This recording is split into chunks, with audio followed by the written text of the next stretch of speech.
جیسا کہ آپ کو معلوم ہے کہ مختلف اخبارات اور سوشل میڈیا کے ذریعے سیندک پروجیکٹ میں بڑے پیمانے پر مقامی ملازمین پر بیجا پابندیاں لگا کر انہیں ملازمت چھوڑنے پر مجبور کیا جا رہا ہے۔ سیندک کے ملازمین کی تنخواہوں کی کٹوتی، سالانہ ایگریمنٹ نہ دینے، غیر معیاری خوراک سمیت دیگر مسائل پر پچھلے سال میں نے اپنے دیگر چند ساتھیوں کی ہمراہ آواز بلند کی تاکہ ملازمین کو ان کا جائز حقوق مل سکے، جس کی پاداش میں خالد گل کی ایما پر ہمیں ملازمت سے برخاست کر دیا گیا۔ معزز صحافی حضرات، خالد گل نے ہمیں ملازمت سے نکالنے کے بعد دیگر ملازمین پر بیجا سختیاں اور پابندیاں لگانا شروع کر دی تاکہ آئندہ کوئی بھی ملازم اپنے جائز حقوق پر بول نہ سکے۔ ملازمتوں سے نکالنے کے خوف میں خالد گل اور اس کے دیگر عواریوں کے ظلم و ستم کو سیندک کے ملازمین برداشت کی اور کوئی بھی ملازم نے خوف کی وجہ سے لب کشائی نہ کی۔ خالد گل نے فوری طور پر اسے ملازمت سے برخاست کر دیا۔ معزز صحافی حضرات،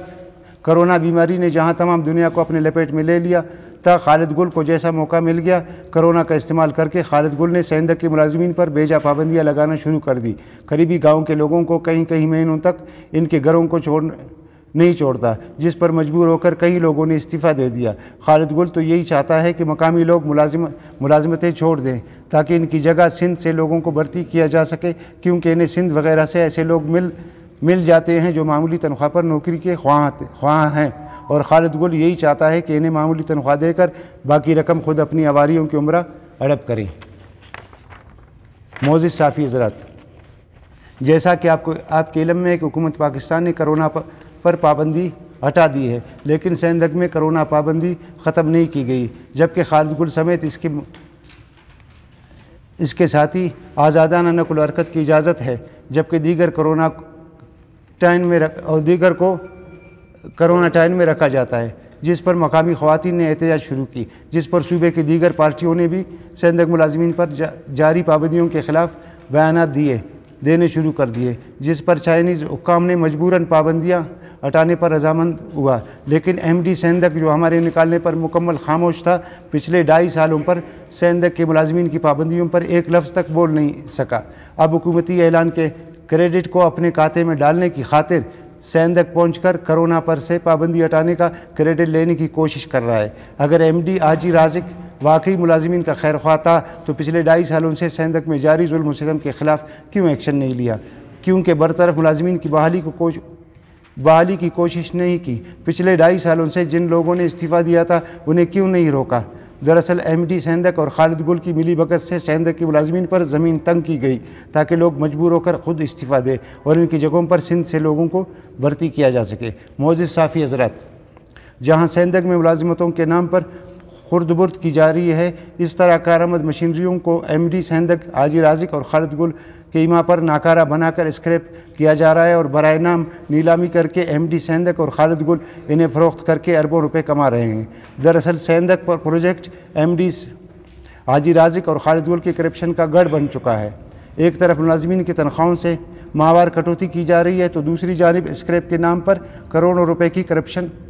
ہو رہا ہے۔ ہمیں نکالنے کا مقصد بھی ان کا یہی تھا کہ ان کے کرپشن کے خلاف کوئی بول نہ سکے، اور یہ سلسلہ تاحال جاری ہے۔ معزز صحافی حضرات،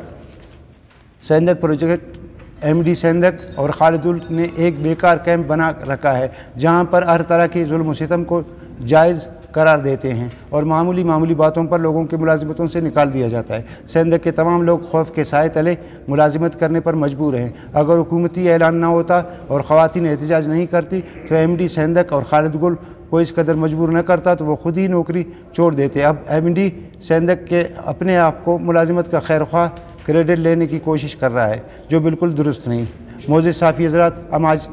اس پریس کانفرنس کے ذریعے ایم ڈی سیندک اور خالد گل کو بتانا چاہتے ہیں کہ جبری طور پر ہمارے برطرف ساتھیوں کو اگر دوبارہ بحال نہیں کیا گیا تو عید کے بعد ہم مقامی لوگوں کے ساتھ Saindak project M D Saindak اور خالد گل کے خلاف احتجاج شروع کریں گے اور سیندک تفتان روڈ پر احتجاج کر کے روڈ بلاک کر دیں گے۔ آخر میں وائس پریزیڈنٹ ہے، خالد گل وائس پریزیڈنٹ ہے۔ آپ کا اپنا نام کیا؟ میرا نام عبد القدس۔ اس نے رازق سنجرانی نے خود ایک کمیٹی بنائی تھی کہ بھائی یونین کے حساب سے کہ یہ جو مزدور ہڑتال کرتے ہیں یہ ہڑتال نہ ہو، یہ اپنے جو حقوق کی بات ہیں یہ یوسف صاحب تھے یہ بات کریں گے۔ پھر اس کو جو ہے نا لیویز اور پولیس کے ذریعے ڈیوٹی پر تھے، رات کی ڈیوٹی تھی ان کی، ان کو بلا کے میٹنگ کے بہانے ان کو بلایا گیا اور لیویز اور پولیس کے ذریعے اسے تفتان پہنچا دیا۔ ہم ان سے بات کر رہے تھے کہ بھئی ان کا کوئی قصور ہو، ہم نے ان کو بار بار کہا کہ ان کا کوئی قصور ہے، کوئی غلطی ہے تو ہم اسے نکال دیں گے، ان کا قصور ثابت کرو۔ پھر ہمارے ساتھ بھی انہوں نے یہی رویہ اختیار کیا، ہمارے ساتھیوں کو، ہمارے ساتھ معزز بزرگ ساتھی تھے ان کو بھی اس نے لیویز اور پولیس کے ذریعے بدمعاشی سے اٹھا کے تفتان پہنچا دیا۔ سندھ کی یونین کی بحالی کے لیے جی کیا اقدام اٹھا رہے ہیں؟ سندھ میں یونین بحالی، آپ میڈیا وہاں جا نہیں سکتا، اجازت نہیں ہے میڈیا کو۔ یونین کی بات تو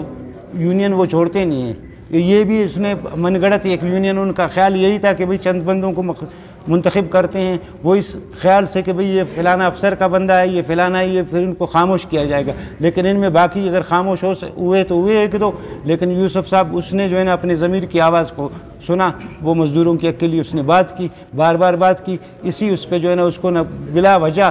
لیویز اور پولیس کے ذریعے بدمعاشی سے جو ہے نا انہوں نے نکالا، اور استعفے جو ہے نا جبراً مسجد میں ہمیں تفتان میں ہم سے لیے ہیں، ہم نے استعفیٰ نہیں دیا۔